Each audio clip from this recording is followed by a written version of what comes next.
This was our midterms. This was the most significant set of elections in between general elections. And the results are astonishing.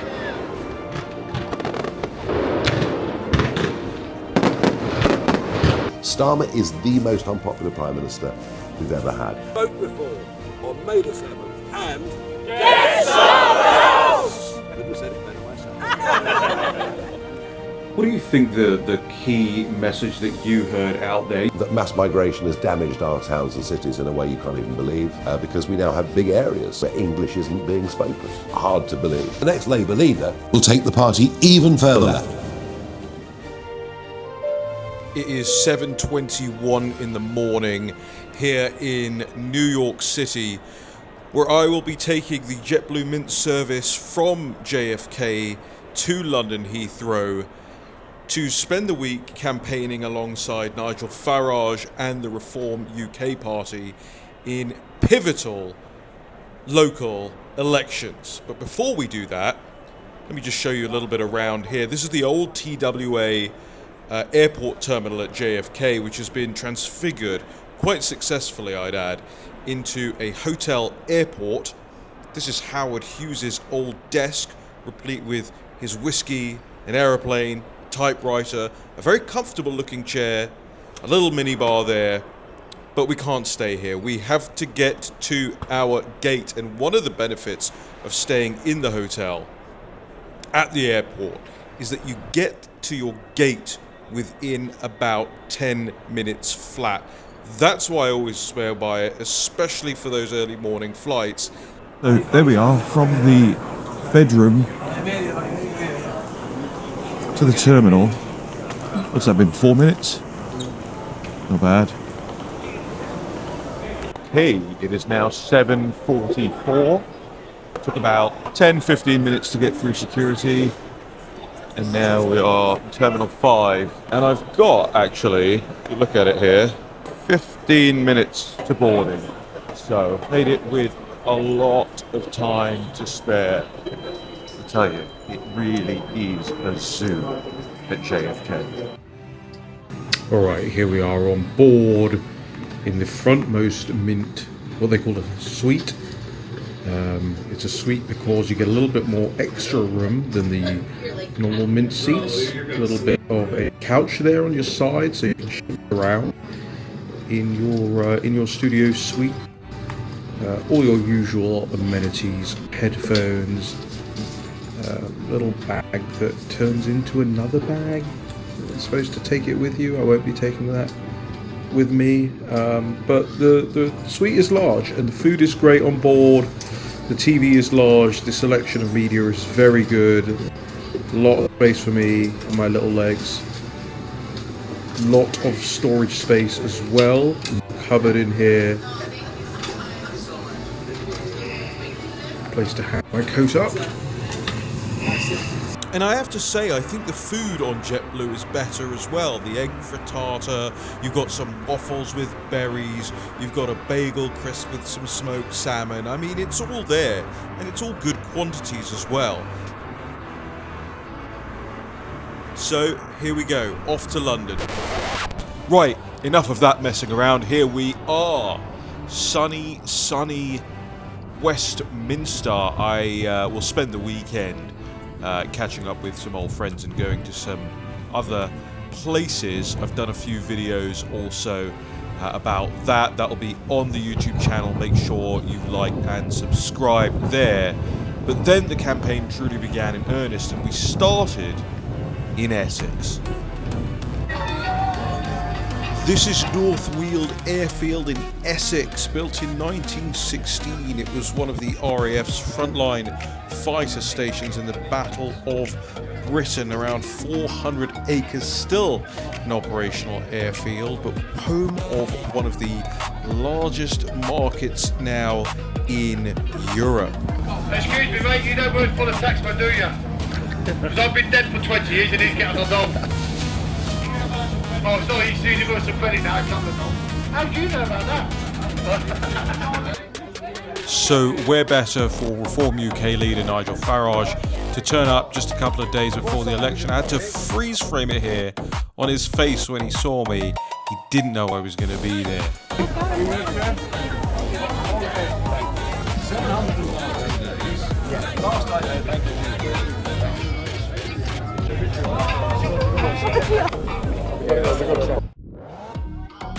See, whether you like him or not, whenever Nigel Farage is around, there is always a massive reception. People were lining up, crowding around him, getting their t-shirts signed, talking to him about local issues. And it's not just older people too. Younger people really seem to enjoy chatting with him.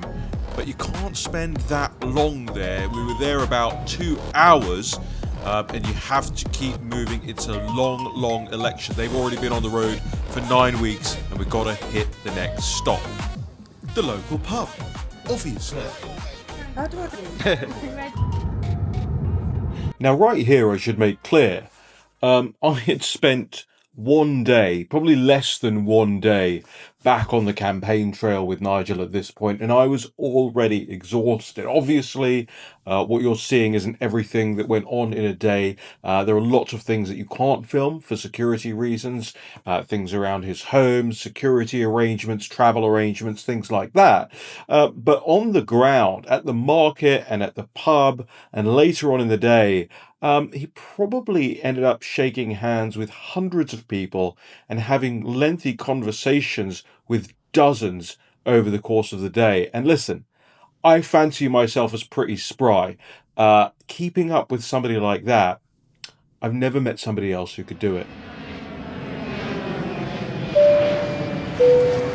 On May the 5th, with 2 days left until Britain goes to the polls, Nigel Farage went to Wales to campaign all day long, concluding with this rally in Merthyr Tydfil. Good evening, Merthyr Tydfil! Did you see the entrance? Did you? I promised I'd give up smoking. No chance of that. Getting rid of Starmer will begin the descending spiral of this government. The realisation that our economy is broken, that the country is frankly bankrupt, and will precipitate an earlier general election. And let's start a political revolution here in Merthyr, here across Wales. Let's do it on Thursday. Let's make history. Thank you for coming. I'm proud to be a part of it. Thank you.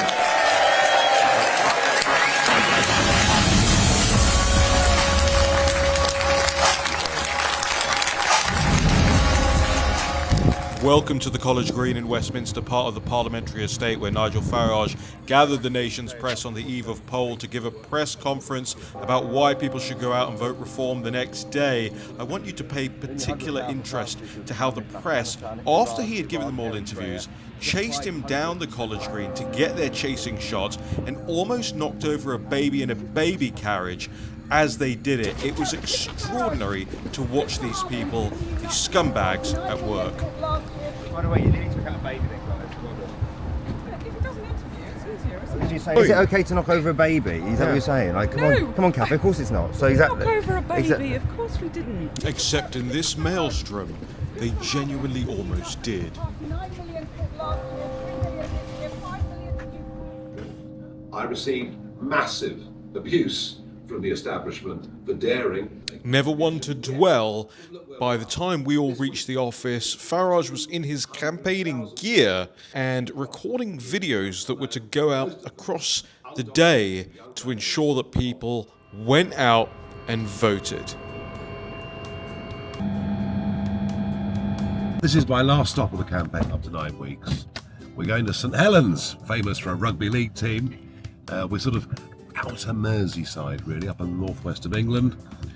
And it is 2 parliamentary constituencies, St Helens North, St Helens South, but it's 1 local district. And our local branch knocked on 42,000 doors. So they've knocked on basically 50% of the entire district council. And this is a group of people who got together no more than 18 months ago. No one's being paid. They're doing it off their own bat. There are 46 council seats up for grabs. And I almost feel remiss not having been here before.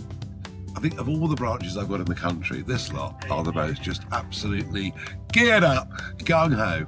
So I'm coming to see them because my analogy is, if you have roast pork, you see, and you've got a Sunday roast, you've got roast pork, and you get your big cut of pork and you get the crackling on the side, you always leave the crackling to the end. because you saved the best till last. St Helens are the crackling, and I'm delighted to be here. 10 years ago, 5 years ago, would you have thought that you could come up somewhere like this and expect to deliver some results like you're expecting? No, here we are, Merseyside, Liverpool, 35 miles down the road. We've got Manchester. These big northwestern cities were, for UKIP, even in the days of getting millions of votes and preparing the ground for the referendum for the historic Leave vote, well, we did, but we barely troubled the scorer up here. We weren't a factor, and now suddenly we're very competitive, but we're going to win some of them. So this is big, big change. And these are areas that have been returning Labour members of Parliament since the end of World War I. Just think about that. Just think about well over a century these places have been Labour. What do you put it down to? Why are they changing? Three Is it things. a generational change? Three things. Number one, mass migration, just wrecking. Sorry, but I mean, this scale of people, many not speaking English, wrecking communities, different cultural standards, especially attitudes towards women. Secondly, why bother to work? You're probably better off on benefits, doing nothing. So sort of cultural erosion, working my backside off, why do I bother? Stuff really strong. And thirdly, people come to me and say, save us. I feel in the whole country, everything we've stood for and built over centuries is literally in rapid spiraling decline. They're the three reasons they're voting for us, and they're all very powerful. Very good. We're here to be serious. We're the only group that's got a full slate of candidates in the borough. No other party has a full slate. Really? That's right. Even Labour don't. Really? Yeah. Nigel Farage. So right now we are in St Helens in the northwest of England. Nigel Farage, the Reform Party leader, is standing behind me right here speaking with Reform Party activists who are in a part of the country that 5 years ago, 10 years ago, it was unthinkable for the Reform Party, for Nigel Farage to be out here winning votes. This is a place where Farage gets to come and speak to the people who have been campaigning in this.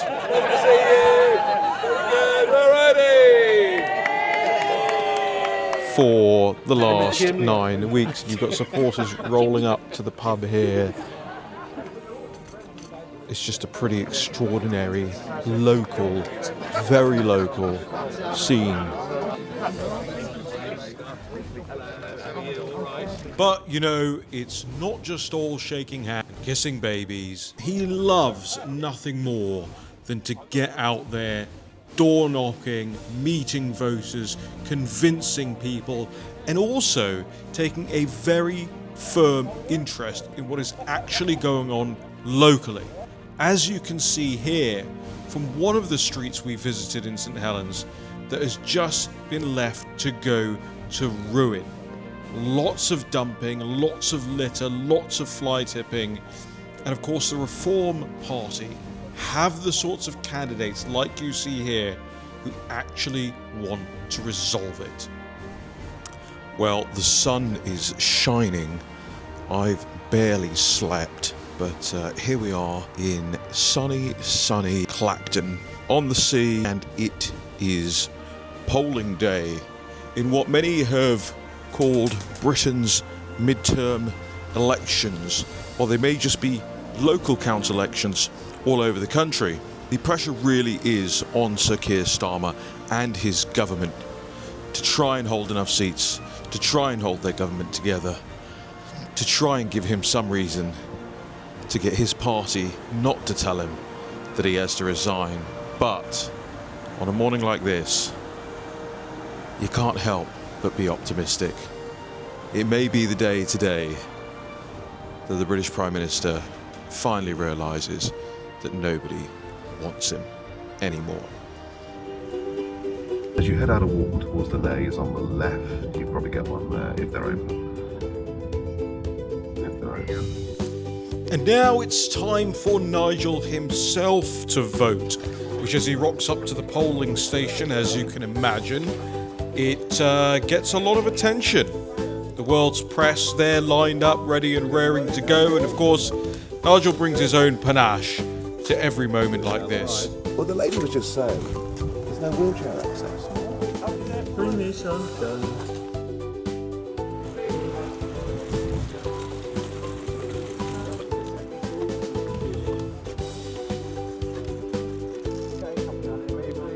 When you think you can enjoy some ice cream by the seaside, Nigel grabs you. He says, Raheem, come here. I want to show you something. And here it is. So this is Private Herbert Columbine, Victoria Cross, resident of here, Clacton-on-Sea, only child. Father had been killed in the Boer War. He joins up. He finishes up in the Machine Gun Corps. And on the 21st of March 1918, the Germans, having knocked Russia out of the war, have got 2 million troops back for their mass attack on the Western Front. And there were certain parts of the British Army who were told, just hold the position as long as you possibly can to allow the rest of the Fifth Army to get away. And Columbine finished up in a situation like this and completely overrun, but kept on firing his gun. And at the moment at which it was hopeless, he turned to the rest of the crew and said, off you go, lads, I can handle this. And he takes on the German army on his own, and he inflicts huge casualties. And despite the fact he's got bullets in him everywhere, he keeps on going. In the end, the Germans use an aeroplane and a bomb to take him out. He's killed, posthumously gets the Victoria Cross. And this statue was erected just over a decade ago, and you can see him in his uniform. You can see 303 machine gun. You can see the empty shells, the old bits of wiring system from the trenches. And this was put up, the money was raised locally.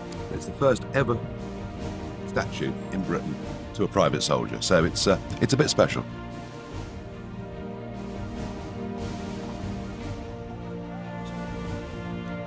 Our Prime Minister and saw the country. Yeah, our future Prime Minister. Yeah, you're the man to saw it. Thank you. Sorry. You are the best man.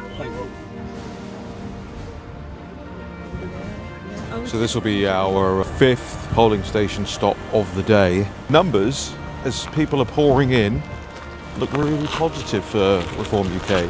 We were at a polling station just before this, and I would say that 70% of people that were coming in were pro-reform.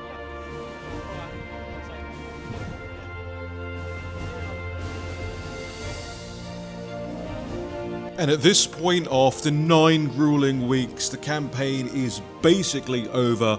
All that's left to do is go into the campaign headquarters in London and watch the results roll in. No cameras in there that night, so you'll have to put up with this montage of us out on the campaign trail. But the results, as you probably know by now, were pretty good. Counting overnight is pretty much done. There's a clear winner. Here they are. It's Reform UK.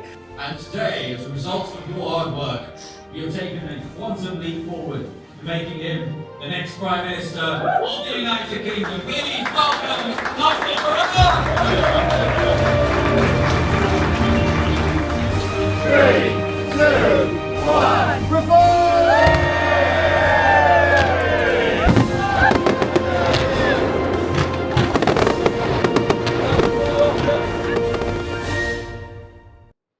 So let's put this in context. It wasn't just local elections. You know, this is a united kingdom of different countries, right? So Scotland, every voter in Scotland was eligible to vote for their parliament. Every voter in Wales, eligible to vote for their parliament. Then we've got England, where London was up, and there were thousands of council seats up around the country. Let's say about 55% of the country had a vote. The other 45% didn't. And this was our midterms. This was the most significant set of elections in between general elections. And the results are astonishing. You know, the Labour Party have not lost an election in Wales since 1922. They've just been hammered. The Welsh Nationalists first, but us a very, very big second. Scotland, you know, which the Nationalists have been quite strong in the last few years, but historically, Labour through and through. You know, we are now joint second in Scotland from nowhere. And then you've got England, where the results are extraordinary.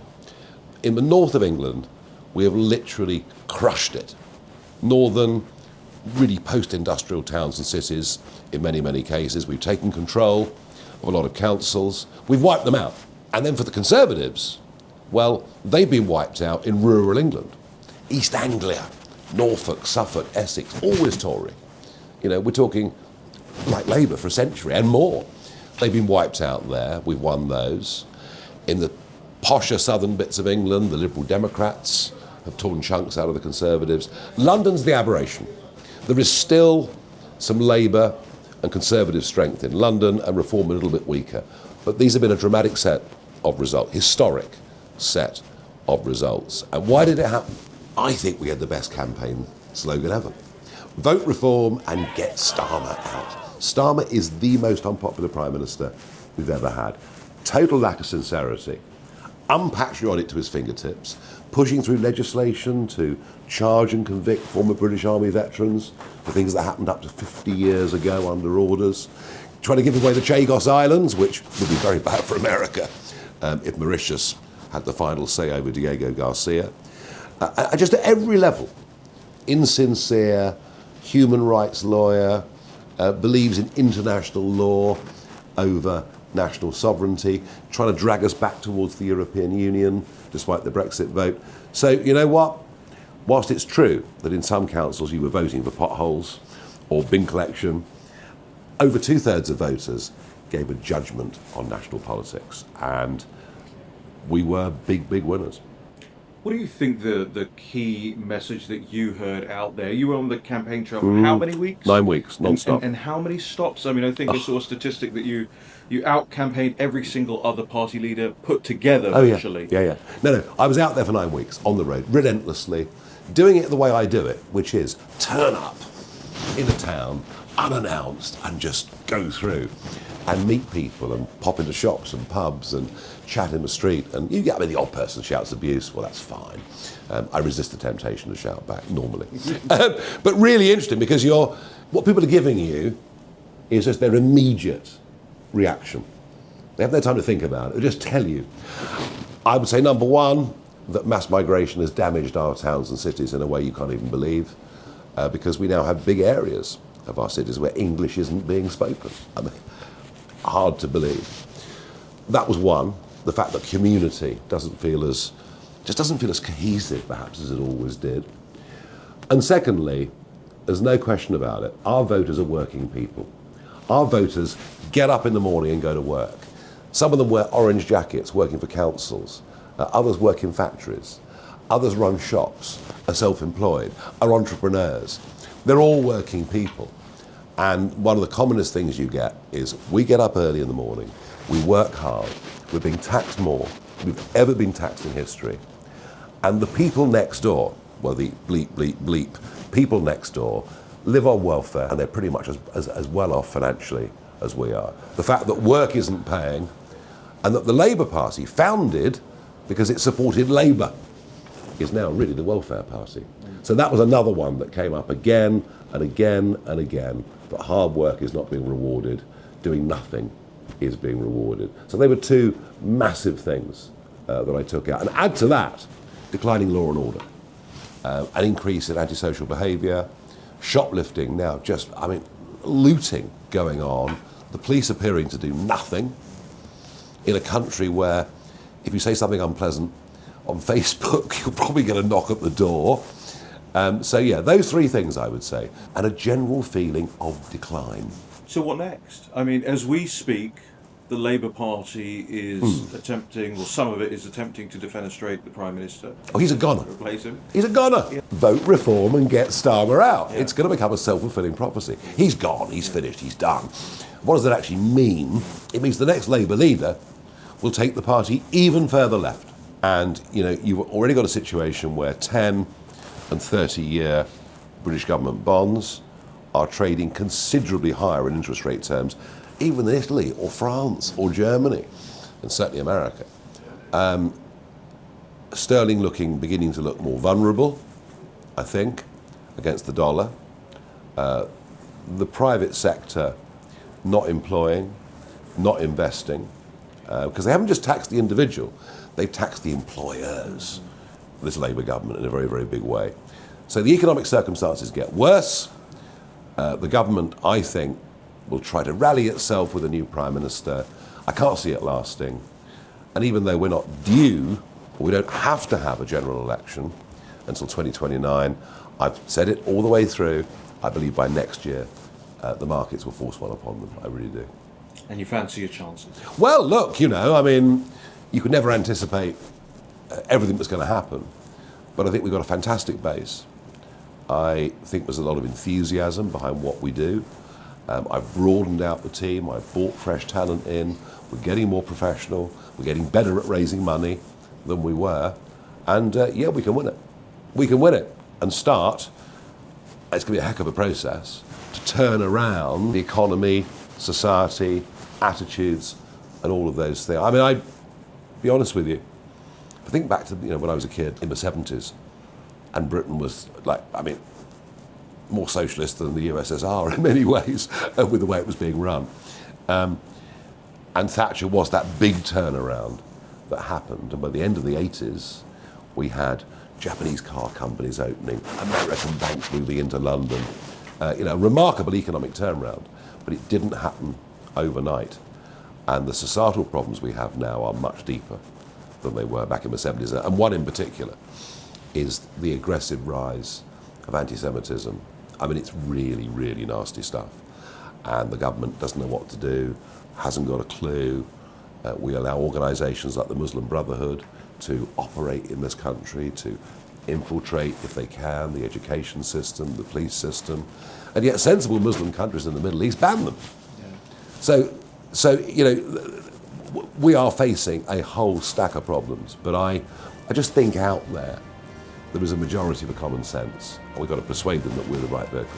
Yeah, well, I won't keep you any longer. Congratulations. Thank you. And we will keep up to date with all the developments, because it looks like there's going to be quite a lot. It's pretty dramatic, and you know what?